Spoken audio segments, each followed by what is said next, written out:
사무엘상 3장 1절에서 14절입니다. 한 절씩 교독하겠습니다. 아이 사무엘이 엘리 앞에서 여호와를 섬길 때에는 여호와의 말씀이 희귀하여 이상이 흔히 보이지 않았더라.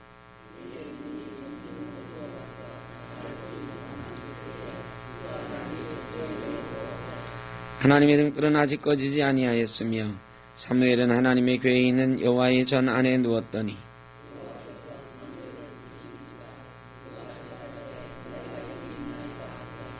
엘리에게로 달려가서 이르되 당신이 나를 부르셨기로 내가 여기 있나이다 하니 그가 이르되 나는 부르지 아니하였으니 다시 누우라 하는지라.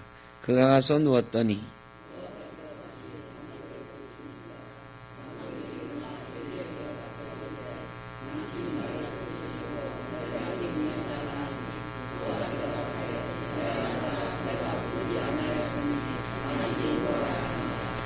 사무엘이 아직 여호와를 알지 못하고 여호와의 말씀도 아직 그에게 나타나지 아니한 때라.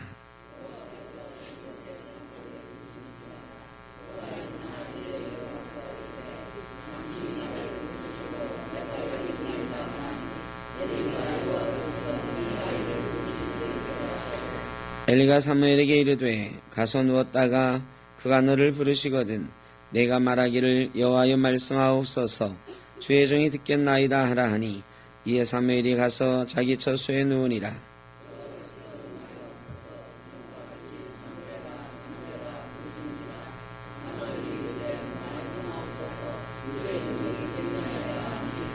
여호와께서 사무엘에게 이르시되 보라 내가 이스라엘 중에 한 일을 행하리니 그것을 듣는 자마다 두 귀가 울리리라.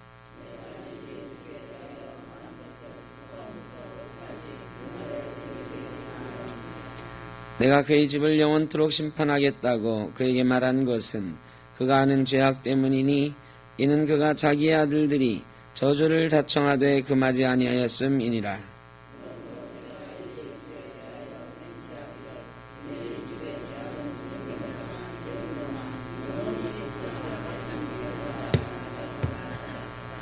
아멘. 어제 뉴스 보셨나요? 혹시 보신 분이 있는지 모르겠습니다. 우리 교단 명성교회가 검색어 1위였는데 어제 처리가 잘 됐습니다. 뉴스에서 보신 것처럼 우리 교회가 명성교회 세습한 일은 불법한 일이라고 우리 총회가 결정을 했습니다.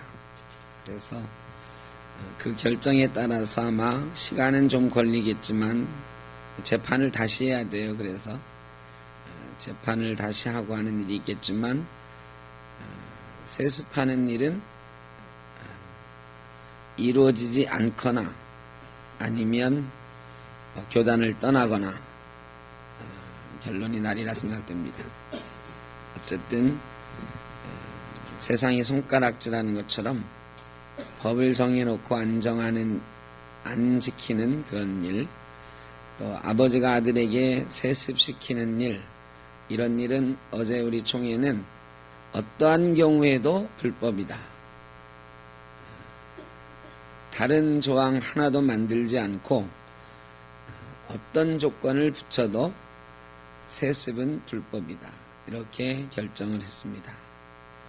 잘 되었다 생각이 되고 오늘 오후에 명성교회 세습이 정당하다고 판결했던 재판국 보고가 있는데 재판을 다시 하라라고 아마 총회가 권고하는 그런 정도로 재판이 다시 이루어지지 않을까 생각을 합니다. 어젯밤 늦게까지 문제가 다루어졌었는데 잘 되리라 생각하고 저는 밤에 올라왔습니다. 아직도 이제 오늘 오후에 재판국 보고가 있는데 여러분이 기도해 주셔서 잘 되리라 생각을 합니다.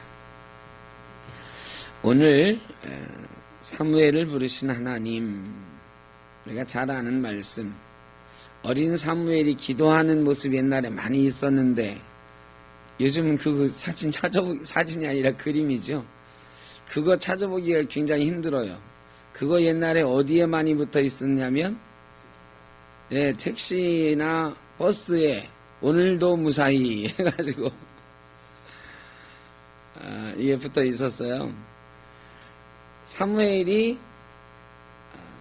어린 사무엘이 기도하는 사람이었다 하는 그래서 저희 초등학교 주일학교 때 어린 사무엘 기도했어요 이런 찬양도 있었어요.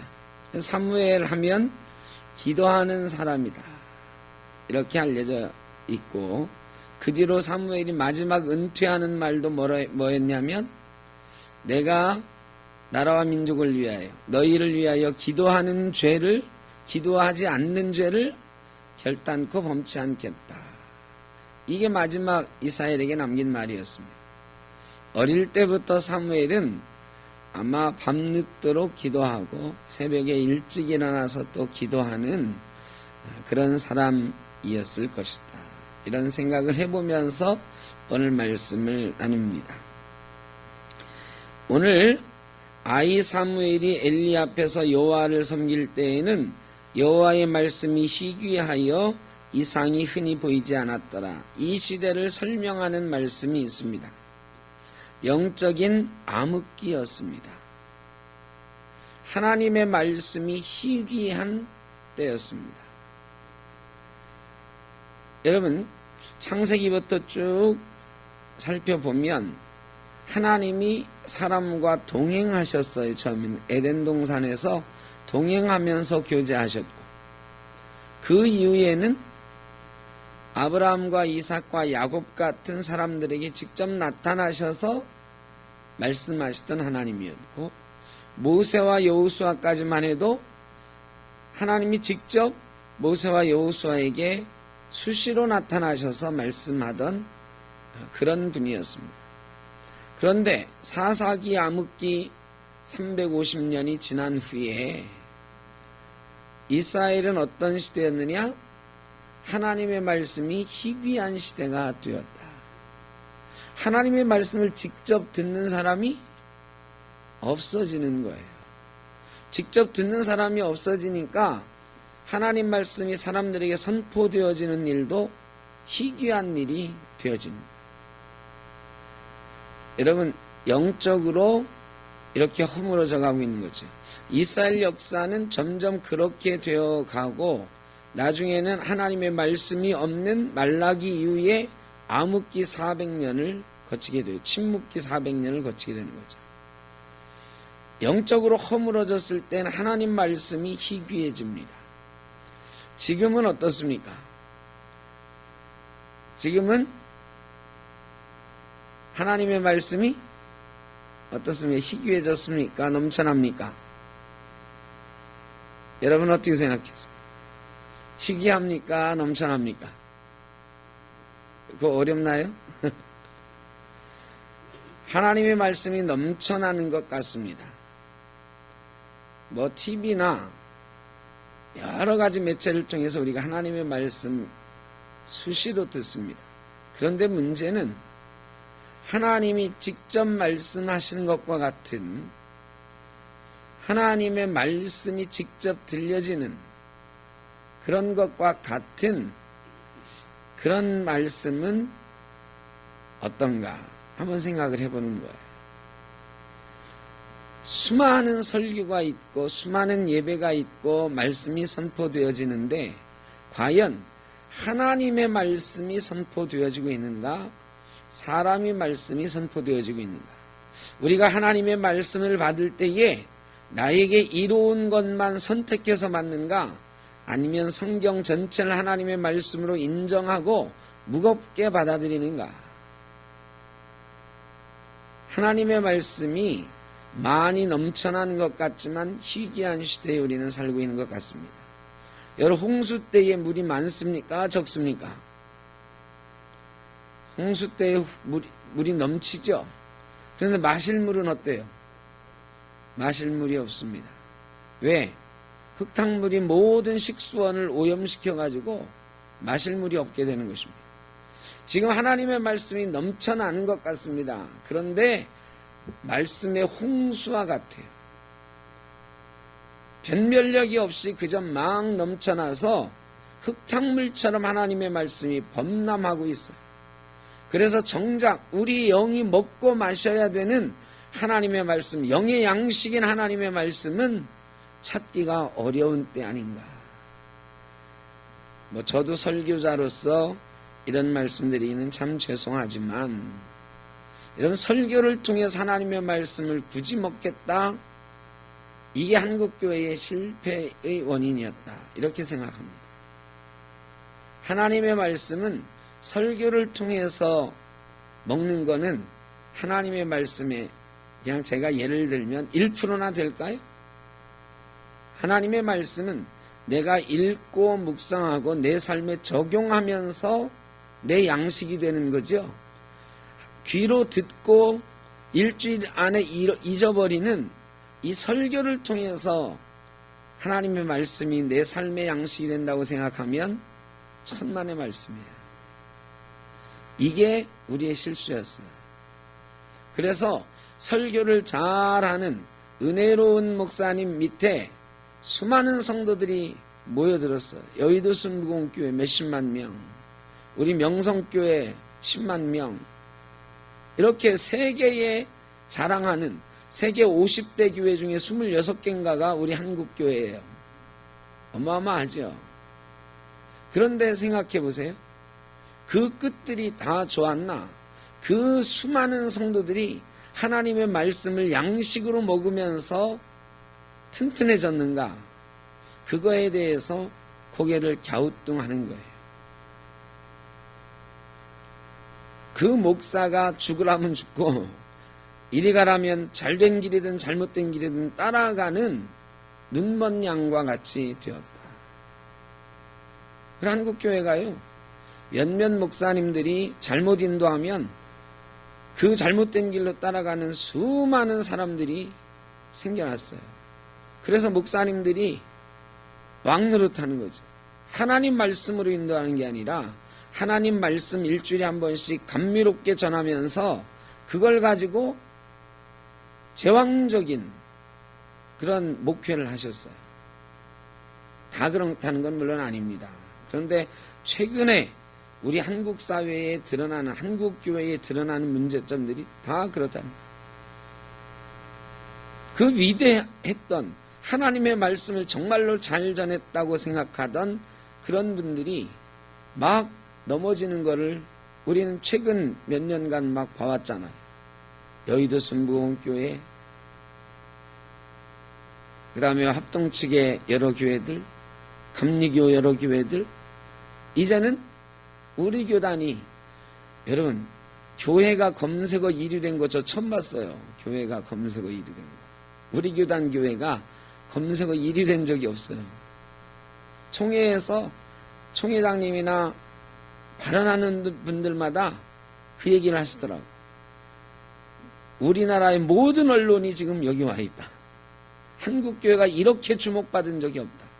좋은 일로 주목받았으면 좋은데 이상한 일로 주목받았다. 하나님의 말씀이 희귀한 시대이다. 우리가 반성해야 됩니다. 저나 우리 목사들이 먼저 반성해야 되고, 목사들이 하나님의 교회를 자기 교회로 만들기 위한 설교하고 그렇게 말씀을 이용해 먹었던 거 우리가 반성해야 됩니다. 그 다음에 성도님들도 이제 깨어나야 돼. 말씀은요, 목사가 먹여주는 게 아니에요.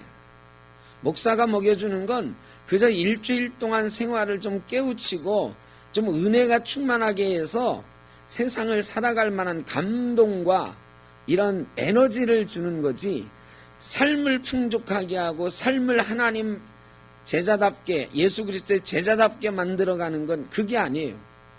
그건 철저하게 내가 씹어 먹어야 돼요. 내가 하나님의 말씀을 씹어 먹고 묵상하고 그 말씀대로 내 삶에 막 적용해보고 이렇게 해야 하나님의 말씀이 희귀한 시대가 되지 않는 거예요. 여러분은 어떻습니까? 하나님의 말씀을 지난 3일 동안 열심히 좀 먹으셨습니까? 하루에 30분 이상 성경 말씀 읽고 묵상하고 끝날 때 내 삶에 그 말씀이 어떻게 적용됐는지 확인해보고 하셨습니까? 이거 참 드물어요. 근데 예전에는 우리가 많이 했어요. 저 어릴 때 보면 그런 훈련들도 꽤 많이 있어요. 큐티하는 거. 그 여름 수련회 중고등부 때 이렇게 가면 이 큐티하고 적용하고 이런 훈련들 정말 많이 했습니다. 근데 요즘 수련회 프로그램에는 그런 게 없어요. 애들 새벽에 깨워가지고 말씀 묵상하게 하고 억지로라도 큐티하게 하고 억지로라도 삶에 적용해보고 서로 토의하게 하고 이런 거 없습니다. 이제는 그저 즐겁고 행복한, 어릴 때 이런 게 습관이 돼야 되는데 상당히 많이 없어졌어요. 어쨌든 하나님의 말씀이 희귀한 시대에 하나님이 사무엘을 부르셨어요. 왜 아이 사무엘을 부르셨을까요? 여러분, 어릴 때 하나님 말씀 앞에 순종하고 어릴 때 하나님 앞에 무릎 꿇은 그런 사람이 필요하다. 다 큰 다음에는 쉽지 않아요. 어거스틴처럼 물론 20세가 넘어가지고 어머니가 기도하는 걸 보고 회심하는 이런 특별한 경우도 있지만, 바울 같은 경우도 있지만 어릴 때 결정나는 것입니다. 근데 아이 사무엘은 그 어머니가 기도로 키운 아이예요. 기도로 하나님께 맡긴 아이예요. 그리고 어릴 때부터 하나님께 기도하는, 아까 말했죠? 사무엘 그러면 어린아이의 모습이잖아요. 그 사무엘 옛날 그림 생각나십니까? 아이죠, 아이. 아이가 두 손 모은 거예요. 아이 때에 하나님의 말씀을 듣고 하나님 앞에 무릎 꿇는 그런 사람이 필요하셨더라. 엘리의 눈이 어두워졌습니다. 엘리의 눈이 점점 어두워가서 잘 보지 못하는 때에, 여러분, 제사장이 눈이 어두워가는 거예요. 이 그냥 시력이 없어져 간다는 얘기긴 한데 실제로 성경은 엘리의 영적인 눈이 어두워져 가고 있었다는 것을 말합니다. 시대에 하나님의 말씀이 희귀해져 있었고 그 책임이 어디에 있었는가? 제사장 엘리의 영적인 눈이 어두워지고 있었기 때문이다. 여러분의 목사를 위해서 기도 많이 해야 됩니다. 목사들을 위해서 기도 많이 해야 돼요. 하나님의 말씀을 들고 제사장 노릇해야 되는 목사들이 바로 설 수 있도록 여러분이 기도하시고 열심히 격려도 하시고 또 잘못하면 또 책망도 하시고 해야 돼요. 제사장의 눈이 어두워지니까 시대가 더 어두워지는 것입니다. 엘리의 눈이 어두워지니 하나님이 그를 부르지 않으시고 사무엘을 부르는 거예요. 그런데 우리 교회는 어쨌든 제사장으로 세운 목회자들에게 하나님의 말씀이 들려져야 됩니다. 그 말씀이 들려지고 그 말씀이 성도들에게 나누어져야 되는데 하나님이 지금 엘리의 영적인 어두움이 너무 심하기 때문에 엘리를 부르지 않으시고 사무엘을 부르셨다. 어린아이를 부르셨다. 여러분, 우리 교회들이, 특히 우리 샘톡교회도 목회자가 바로 서고 하나님의 말씀이 늘 살아있는 그런 교회가 되도록 여러분 기도해 주셔야 됩니다. 3절에 하나님의 등불은 아직 꺼지지 아니하였으며 사무엘은 하나님의 궤에 있는 여호와의 전 안에 누웠더니, 여러분, 사무엘이 어디에 누웠다고요? 여호와의 전 안에 누웠다고.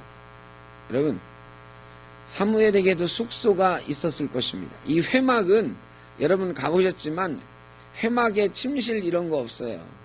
그냥 맨 바닥입니다. 땅이에요. 땅바닥이에요. 이런 뭐 깔려있는 것도 아니에요. 카페트 깔려있는 데가 아니고요. 맨 바닥이에요. 맨 바닥. 왜? 계속 움직여야 되니까요. 지성소만 좀 다르게 치장을 해놓고 성소만 치장을 해놓은 거죠. 그런데 사무엘이 뭐 지성소나 성소에서 잔 건 아니란 말이죠. 결국 성막 안에 귀퉁이에 뭐 옷자락 하나 깔고 있든지 어린아이가 그렇게 잤다. 제사장처럼 뭐 집이 따로 있고 그런 것들은 아니었다. 하나님의 전 안에서 잤다. 여러분, 그러면서 제사장들이 해야 되는 일 뒷바라지 다 한 거예요. 제사장들이 등불 꺼지지 않도록 밝혀야 돼. 관유를 계속 해야 되잖아요. 그 일 누가 했을까요? 사무엘이 한 거죠. 제사장들이 홈리와 비나스 이 순엉터리들 말이죠. 그 일을 잘 했을 리가 없잖아요. 하나님의 등불은 꺼지지 않았는데 거기에는 성전에서 그 찬 이슬 맞으면서 잠을 자고 있었던 어린 사무엘이 거기에 있었다.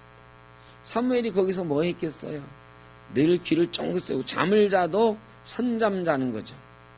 긴장하고 등불 꺼지면 안 되니까요. 내일 제사 준비해야 되니까 늘 거기서 귀를 쫑긋 세우고 있는 사람이었다. 엘리가 부르잖아요. 엘리가 회막 밖에 제사장 처소에서 불렀을 건데 사무엘이 부르니까 후다닥 달려가는 거야. 나 너 안 불렀는데? 두 번째 부르는데 또 달려가. 세 번째 부르는 소리가 들리니까 또 달려가. 여러분 같았으면 어떻게 했어요? 이거 짜증나잖아. 이 노인네가 지금 엘리가 부르는 줄 알잖아요. 눈이 어두운 엘리가 한참 늙은 노인이잖아요. 이 노인이 잠결에 나를 부르시고 뭐 안 불렀다고 하시네. 그럴 수 있잖아요. 그래 두 번째는 좀 짜증스럽지만 한번 또 가보자 할 수 있고. 네, 이런 세 번쯤 되면 들어도 어때요? 나도 잠드는 척 해야 되겠다 싶기도 하고. 그런데요, 사무엘은 그야말로 5분 대기죠. 제사장이 부르시면 다다다닥 달려갈 준비가 되어 있는 사람. 세 번째 달려갔더니 엘리가 말하는 거죠. 내가 너를 부르지 않았는데 아마 하나님이 너를 부르신 것 같다. 엘리가 참 안타까운 사람이에요. 평생 제사장이었으면 자기가 부르지 않았는데 성전에서 어린 사무엘이 부르는 소리를 들었다. 그러면 처음부터 그거를 생각했어야 되잖아요. 근데 엘리는 영적으로 지금 무디어 있어요. 근데 세 번이나 그렇게 하니까 그때서야 하나님이 너를 부르신 것 같다. 또 그런 소리가 들리면 주의 종이 듣겠나이다. 주여 말씀하옵소서라고 대답하라. 여러분, 하나님이 첫 번째 부르시고 왜 사무엘에게 그 말씀을 바로 들려주지 않으셨을까? 내가 하나님이다. 내가 너를 불렀다. 왜 얘기 안 해주셨을까? 사무엘이 하나님 만날 준비가 아직 돼 있지 않는 거예요. 하나님 말씀 들을 준비가 안 돼 있어요. 여러분, 주의 종이 여기 있나이다. 주여 말씀하옵소서. 주의 종이 듣겠나이다. 이거 아주 간단한 것 같지만 말이죠. 이렇게 하나님의 말씀을 들을 준비가 되어 있지 않은 사람에게 하나님은 말씀하지 않으신다. 여러분, 우리가요, 하나님의 말씀을 들을 때에, 읽을 때에 주여 말씀하옵소서. 주의 종이 듣겠나이다. 이 생각 없으면 하나님의 말씀 절대 안 들려요. 어떤 사람이 오늘 우리 목사님이 도대체 어떤 얘기 하는지 보자. 이래가지고는 그 말씀 듣고 우리 목사님 말은 왜 저래? 저건 틀렸네. 이런 생각이 들 수 있을지는 몰라도 하나님이 내게 말씀하셨다. 이러기 쉽지 않아요. 예배 참석할 때 우리는 그래서 목사님이 무슨 얘기 하나 들어보자 이러면 안 돼. 그게 아니고 뭐해?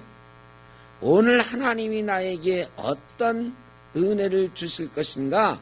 어떻게 말씀하실 건가? 모든 예배에 우리는 하나님에 대한 기대, 하나님이 나를 만나 주실 것에 대한 기대를 하고 와야 돼요. 예배는 하나님과 만나는 경험이 있어야 된다고 제가 여러 번 말씀드렸습니다.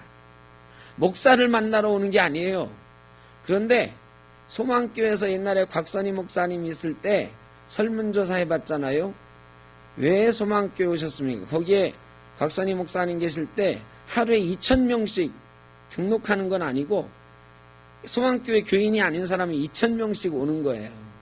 관광 삼아서 오는 사람도 있고. 근데 2,000명씩 오는데 하여간 전체한테 조사를 해봤어요. 소망교회 오시는 이유가 뭡니까? 97%가 곽선희 목사님 설교 듣기 위해서 라고 대답을 했습니다. 물론 설교가 굉장히 중요합니다. 그러나 태도는 소망교회에 하나님의 은혜가 있다는 소문을 듣고 뭐 이래야 되잖아요. 그런데 소망교회 오는 사람의 대부분은 뭐 때문에 와? 곽선희 목사님 보러 와. 곽선희 목사님 설교 들으러. 그래가지고 우리 교인 중에 이 교회 저 교회 떠돌아다니는 사람이 얼마나 많아요. 대개 어떻게 떠돌아다니느냐? 하나님의 말씀, 하나님의 은혜가 그 교회에 있는가? 뭐 이런 걸 찾아다니는데 결국은 뭐냐? 설교자라는 목사 뭐 이렇게 찾아다녀요. 요즘은 젊은 엄마들은 좀 다른 것도 있죠. 우리의 교육시키기 좋은가? 또 우리 교회가 지금 제일 안타까운 게 젊은 사람들이 와가지고 내 또래가 없다. 우리 아이들 교육하기가 참 부족하다. 이런 얘기를 하고 다시 가곤 하셔요. 저는 참 안타깝습니다. 근데 뭐 개척교회는 다 그렇게 시작하는 거예요. 처음부터 모든 세대별로 다 갖춰놓고 어떻게 시작해요. 그런 교회는 없어요. 처음에는 10명 모이다 20명 되다 100명 되고 이러면서 하나님의 교회가 세워져 나가는 거거든요. 그래 우리는 그렇게 생각합니다.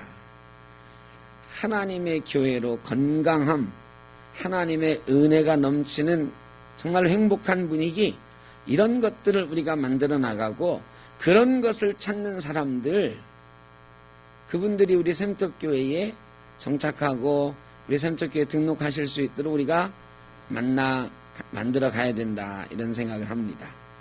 근데 사람들은 어쨌든 목사 만나러 오는 경우가 많아요. 목사 설교 아니면 다른 사람의 이유, 중요한 것들이지만 정말로 중요한, 하나님이 지금 이 교회에 살아계시는가? 하나님의 교회인가? 하나님이 역사하시는 은혜가 풍성한 교회인가? 이런 것들을 좀 찾아서 막 떠돌아다니면 좋겠어요. 그거는 건강함을 찾아다니는 거니까. 어쨌든 우리가 하나님의 말씀 들을 준비가 돼야 된다. 여러분 샘떡교회 오실 때 그런 기대와 소망을 가지고 매 예배 시간에 하나님이 오늘 나를 어떻게 만나 주실까 기대감을 가지고 예배에 참석하시면 좋겠습니다. 하나님은 그런 사람에게 나타나시고 말씀하시는 줄로 믿습니다. 주여 말씀하옵소서. 주의 종이 듣겠나이다. 이게 우리가 모든 예배에 참여하는, 아니면 기도할 때에 하나님을 기대하는 사람들의 마음이다. 부르심은 일방적입니다. 하나님이 일방적으로 부르셔요. 또 절대적으로 부르세요. 하나님 한 번 부르시고 두 번 부르시고 세 번 부르시고 네 번 부르세요. 하나님이 한 번 부르기로 작정하셨으면 계속해서 불러요. 근데 언제 말씀하시느냐? 순종할 준비가 되었을 때, 말씀을 들을 준비가 되어 있을 때에야 구체적으로 말씀하신다. 내 기도는 왜 응답하지 않으실까? 왜 나에게는 말씀하지 않으실까? 여러분, 그거의 이유는 뭐다? 주여 말씀하옵소서. 내가 듣겠나이다. 이 대답이 우리에게 먼저 있어야 되는데 그 대답이 우리에게 없기 때문이다. 그런 고백으로 하나님 앞에 기도하고 예배할 수 있기를 주의 이름으로 축원합니다. 요즘은 하나님이 직접 말씀하시나요? 안 하시나요? 예? 요즘은 직접 말씀하세요, 안 하세요?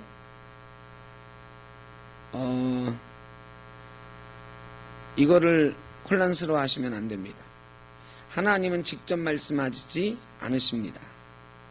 하나님을 대신해서 말씀하실 분 예수 그리스도가 이 땅에 오셨고, 그 뒤에는 성령께서 이 땅에 하나님의 뜻을 전하는 분으로, 우리에게 알려주시는 분으로 오셨기 때문에 이제 하나님은 직접 말씀하지 않으십니다. 이걸 우리는 직통계시라 그래. 근데 직통계시 받았다는 사람들이 많이 있잖아요. 이단이라고 하는 사람들의 대부분은 직통계시 받았다는 사람들이에요. 하나님을 만났다, 하나님이 내게 직접 말씀해 주셨다, 이걸 깨닫게 하셨다. 여러분, 이거 다 거짓말입니다. 하나님은 절대로 나타나셔서 이건 이거고 이건 이거고 이렇게 알려주지 않으십니다.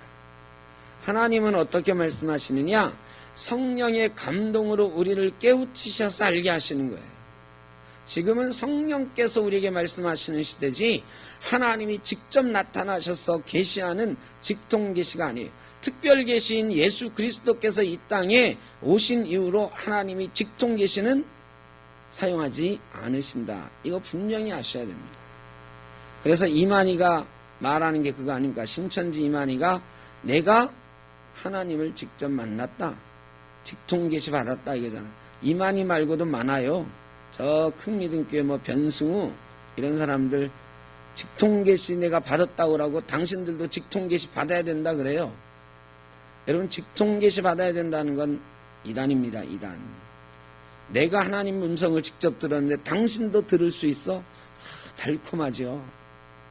근데 죄송하지만 하나님이 직접 내게 음성 들려주시는 직통계시의 시대는 지났습니다. 성령께서 우리에게 간접적으로 말씀하신 거예요.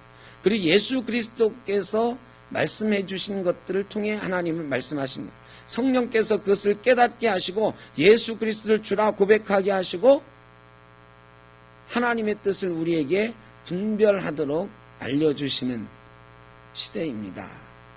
그러니까 우리가 성경적으로 하나님이 우리에게 어떻게 말씀하시는 시대를 살고 있는지를 잘 깨달아야 됩니다. 이스라엘도 그 뒤에는 직통계시의 시대가 지나가고 선지자들을 통해서 말씀하시는 시대가 나중에 오잖아요. 하나님은 선지자들에게만 말씀하셨어요. 이스라엘 사람들에게 직접 나타나 말씀하시는 시대는 출애굽 시대 이후에 끝났습니다. 사무엘에게 나타났던 하나님이 왜 나에게는 나타나지 않으시는가? 직통계시의 시대가 지났기 때문입니다. 근데 문제는 지금도 하나님이 우리를 부르고 계신다는 것입니다. 지금도 하나님의 부르심은 있어요. 저와 여러분을 향한 부르심이 있습니다. 영적으로 눈이 멀어 있는 사람에게는 들리지 않습니다. 영적으로 눈이 떠져 있는 사람을 하나님이 성령님 통해서 우리에게 부르시는 소리를 듣게 하셔요. 그럴 때에 우리가 주여 말씀하옵소서 주의 종이 듣겠나이다 하면 이 말씀을 통해서 우리에게 깨닫게 하시고 기도할 때 응답함을 통해서 깨닫게 하시는 것입니다. 그런 것 있어야 우리가 하나님 앞에 이 어두운 시대에 쓰임받을 수 있는 사람이 된다는 거예요. 말씀을 늘 묵상하고 늘 기도하지 않는 사람, 주여 듣겠나이다 준비되어 있지 않은 사람에게는 이런 감동과 이런 은혜가 없어요. 이런 체험이 없습니다. 여러분 살아생전에 하나님께서 성령님 통해서 여러분을 부르시는 음성들을 들려주시는 놀라운 은혜를 체험하시기를 축원합니다. 사무엘을 부르신 이유는 뭐냐? 엘리 가문을 내가 용서하지 않겠다, 이 얘기를 전해라는 거예요. 여러분 사무엘이 이 어린애거든요. 얼마나 어렸는지 모르지만 아이 사무엘이라고 그래서 아이 사무엘, 그죠? 이 말은 소년도 아니에요.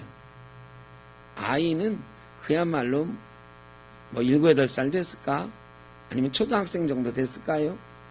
우리가 어린이를 몇 살까지라고 합니까? 장로님, 어린이 12살.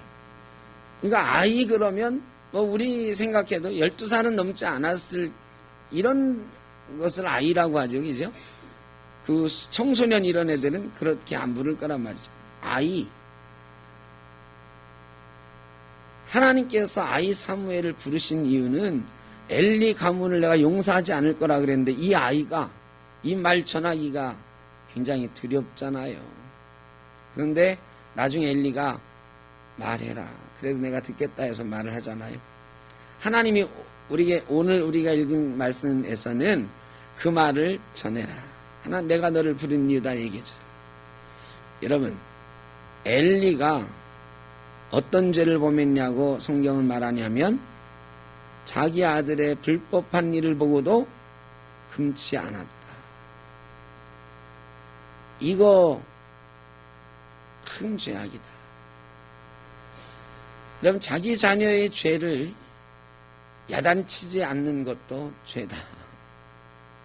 물론 엘리 가문은 제사장 가문으로 제사장으로서 심각한 죄를 범했어요. 그 죄악 때문에도 용서하지 않으시지만 엘리는 그런 사람은 아니었거든요. 자기 아들처럼 뭐 하나님의 것을 도둑질해서 취한다거나 성전에서 일하는 여자들을 취한다거나 이런 죄를 범했던 사람은 아니에요. 그런데 나중에 목이 꺾여서 죽어요. 그 죄는 뭐다? 자기 자녀의 죄악을 보고도 책망치 않았기 때문이다. 금하지 않았기 때문이다. 물론 엘리가 말은 한 번 했어요. 근데도 계속 죄악을 범하면 분명하게 책망하고 번징했어야 되는데 하지 않았다. 여러분, 자녀를 야단치지 못하는 것도 죄다. 이거 참 곤란한 말씀입니다. 여러분, 자녀들 야단 좀 치십니까? 자녀들 야단치는 거 정말 어렵잖아요. 정말 어려워요. 저도 어려워요.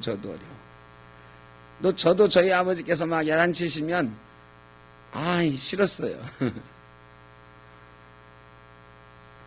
지금은 이제 제가 나이가 50 훌쩍 넘었으니까 저희 아버지도 웬만하면 그렇게 야단 안 치시는데 가끔은 싫은 소리 하세요. 또 어떤 때는 설교에 대해서도 말씀을 하세요. 설교가 그게 뭐냐고. 그럼 좀 기분 나빠. 근데 말이죠. 야단할 건 야단해야 된다. 특히나 잘못하는 일에 대해서는 금하도록 해야 된다. 여러분, 우리의 자녀들이 잘못하는 거 제가 예를 들지 않아도 너무 잘 알아요. 영적으로 하나님 앞에 바로 서지 못하고 죄악의 길로 가고 있는 우리의 자녀들 많이 있을 것입니다. 그 자녀들을 어떤 방법으로 책망할까? 율법적인 책망은 절대 안 돼요. 야, 너 그거 좀 하지 마. 이거 절대 안 됐습니다. 절대 안. 요즘 애들이요. 제 아들 저 싫어해. 자꾸 잔소리하니까.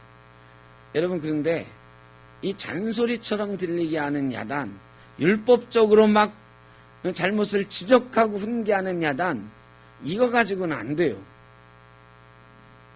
정말로 사랑을 가지고 안타까운 마음으로 간절하게 아버지의 마음, 어머니의 마음을 전해줘야 돼. 하나님이 지금 우리에게 그거 말씀하고 계시는 겁니다.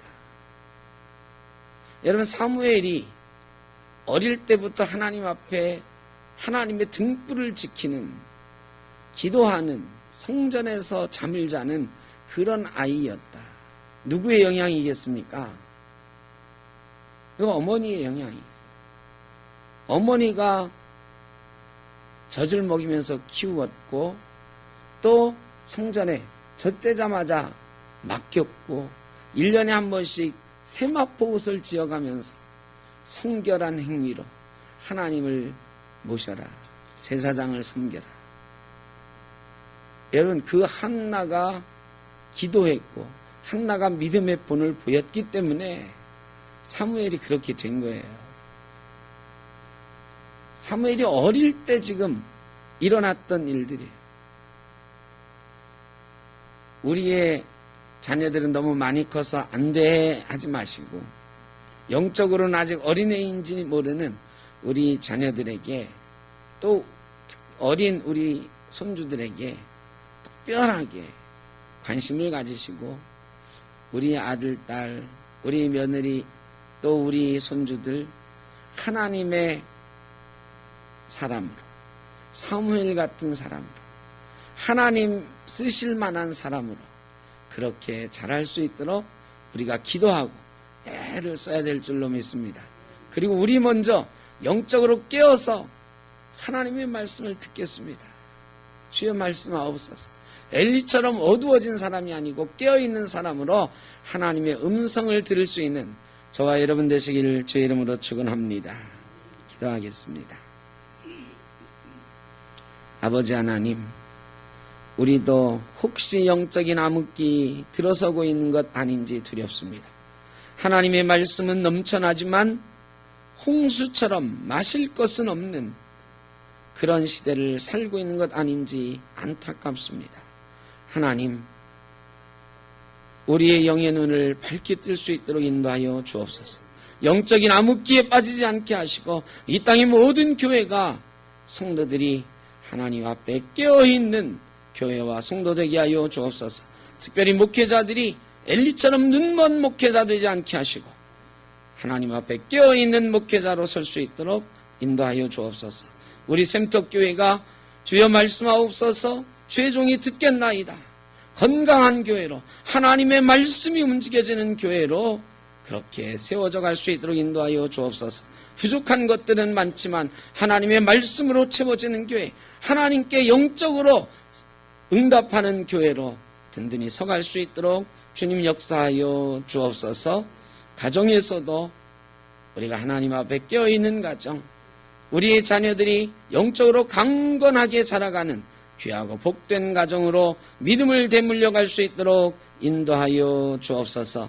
오늘 하루 살아갈 때에도 주님 저희와 동행하여 주시고 성령님 통하여 우리에게 알려주시는 주의 뜻을 분별하며 오늘 하루 살아갈 수 있도록 복 내려 주옵소서.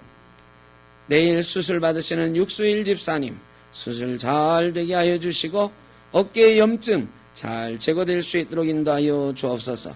병원에 있는 또한 여러 가지 질병으로 앓고 있는 우리 성도님들도 기억하여 주시고 건강한 모습으로 속기 회복하여 함께 예배하는 복을 누리게 하여 주옵소서. 이제는 우리 주 예수 그리스도의 크신 은혜와 아버지 하나님의 무한하신 사랑하심과 성령의 감화 감동하시며 충만하신 역사가 주여 말씀하옵소서. 주의 종이 듣겠나이다. 하나님의 말씀을 간절히 사모하며 주님께 순종할 준비하는 우리 샘터교회와 모든 권속들 위에 이 자리에는 주의 자녀들과 가정 위에 이 나라 이 민족과 우리 한국교회 위에 영원토록 함께 하시기를 간절히 축원하옵나이다. 아멘.